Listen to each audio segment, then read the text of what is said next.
Hello, this is Rabbi Chaim Baruch Alevsky here in Central Park. I'm in a different part of the park than I usually am. This is going to be our lunchtime Dvar Torah.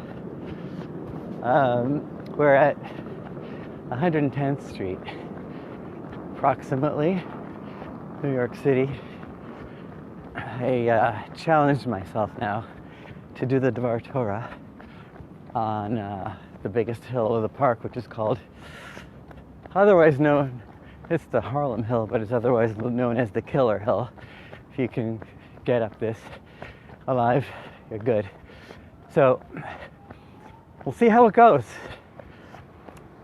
So in this week's Torah portion, in these weeks, talks about the Mishkan. It talks about the building of the tabernacle, of the temporary home sanctuary, Beis HaMikdash, for God.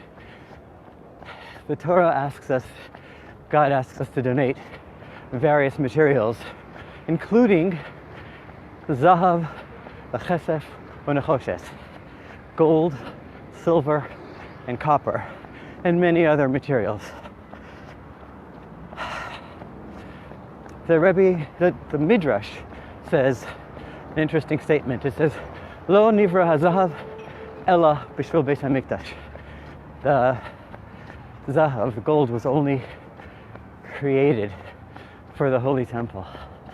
Gonna look at that hill. I don't know if you can see it, but it's uphill. It's gonna be fun. See how long I can hold my breath on this one. So the gold was created for the temple, and the Rebbe goes on and explains this in a beautiful way. And he says, in our usage of materials of the world, even a child can recognize that we have animals sometimes. They have a barn, they have the doghouse, and we need to give the animal the appropriate environment and needs. And you fit it according to its needs, the temperature, the food, etc.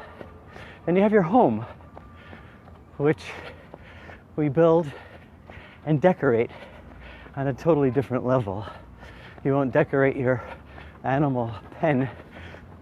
Children today might, but realistically speaking, the barn house is very different than your home. There is a certain standard of luxury that we appreciate and want in our own lives that we don't necessarily have for the animals. Then the Rebbe says, then there's another level, and that is the house of God. The temples, the yeshivas, shuls, Jewish institutions. This is where the Rebbe says we have to have a third standard, where lo nivra hazav ella b'shvil Beis HaMikdash. Gold was created for the Holy Temple. And the Rebbe says this in the most simple and most beautiful way. And he says, how would a regular human being, looking at your approach and your spending, how would that person see where you value, where your value is at, what you value most? And then he says, because, in our world, we can survive without all the luxuries. We don't need gold. Silver, copper, and other materials are sufficient for us to build our homes and the clothing we need. And the hill's still going up. And the Rebbe says, for what purpose was the gold created? And he says that, explains that the purpose of the gold was to give us human beings, us Jewish people, and the world at large, the freedom to demonstrate what our values are and where our value system lies in relation to our spending. So if your barn, if your home and you looks like your barn, then we know we don't value your home too much. But it's not the case. Your home doesn't look like your cow barn. But if your shuls and your synagogues and yeshivas look like your home, then that too is a problem, because it seems like you value God as little as you do your home. or as much as you do your home.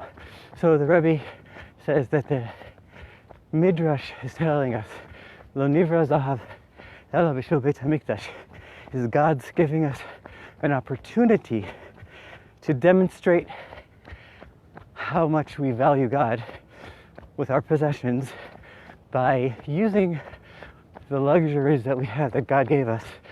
Whatever God gave us, there's more than we need, the excess that we have materially for spiritual things. And the Rebbe says a beautiful thing. He says, nothing in this world.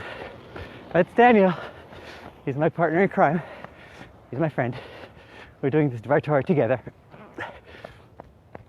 So the Rebbe says that everything in this world comes from God, which is a good source. And as long as it's channeled in the right direction, it remains good. So too with money. It's as long as it's channeled in the right direction, it remains good. And we have that choice and opportunity to channel our material excess to the right direction. And in that vein, since we're talking about contributions to good things, I'll take this opportunity to invite you, my dear listeners and viewers, to contribute to Chabad family programs and sponsor this or any future talk in any level of high life or any amount that works for you.